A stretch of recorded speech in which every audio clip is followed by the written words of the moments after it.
Being supportive, again, looks like those validating statements. I can see you're really anxious about this. I know school can be kind of scary, and I believe in you, and I believe you've got this. You've got your social worker there, you've got your friend there, your brother or sister or whomever, and reminding them of that they can do hard things, that they can do this, and they have support there.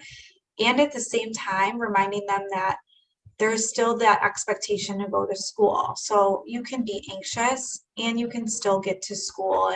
And sometimes I like to encourage parents to separate the emotion from the behavior. And sometimes that feels a little bit better, especially when we have to implement consequences. So separating the anxiety from the refusal behavior, right? Because our kids can be anxious. And at the same time, refusing school can be an unacceptable behavior in our household, just like anger, right? Our kids can be angry, and it's not okay to hit your siblings or to hit mom and dad. So you can be angry, but you can't do this behavior.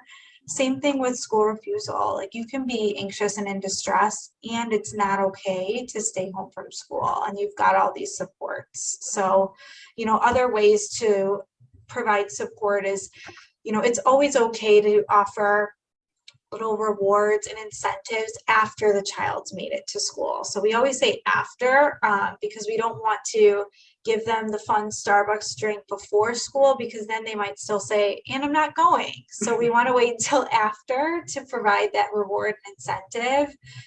It's always okay and supportive to help your child use coping strategies in the morning. So doing deep breathing together, doing a meditation video together, doing some positive self-talk, hyping them up, that's always supportive. And, consulting with the school team is another way of being really supportive as well. So saying I know school's hard, which is why I think it's really important to loop in your social worker, and we're going to have a meeting with him or her and talk about, ways that you could take breaks at school if you need them, or, find who your point person is at school if you're feeling really distressed, so you know who you can go talk to in the building. So all of those ways are really, really supportive. And, I think it's important to note that when we start to over accommodate or enable, that looks more like, us allowing our kids to stay home from school, or, not holding a limit if they refuse,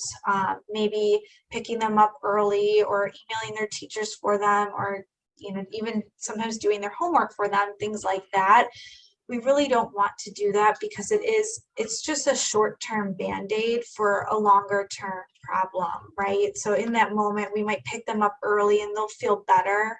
But then the next morning when they have to go to school, their anxiety or distress is right back up there where it was, if not even higher. We know avoidance really only makes anxiety worse. So we don't really want to put a band-aid over it. We want to find longer-term solutions. And sometimes it can be hard to differentiate between being supportive and being maybe over accommodating. And I think something that's always helpful to ask yourself is, would I be doing this for my child if they weren't anxious, or if they weren't struggling with, depression or this other thing? And if the answer is no, then it might be a sign that you are maybe over accommodating in that way. And we want to start to peel that back.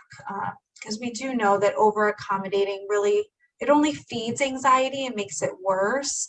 It's not a long-term solution, and it can also cause a lot of distress for parents and the family system as well, because we're maybe changing our schedule to make sure we're always available to drive our kids instead of take the bus, and it really stretches us thin. So it doesn't really help anyone in the long term.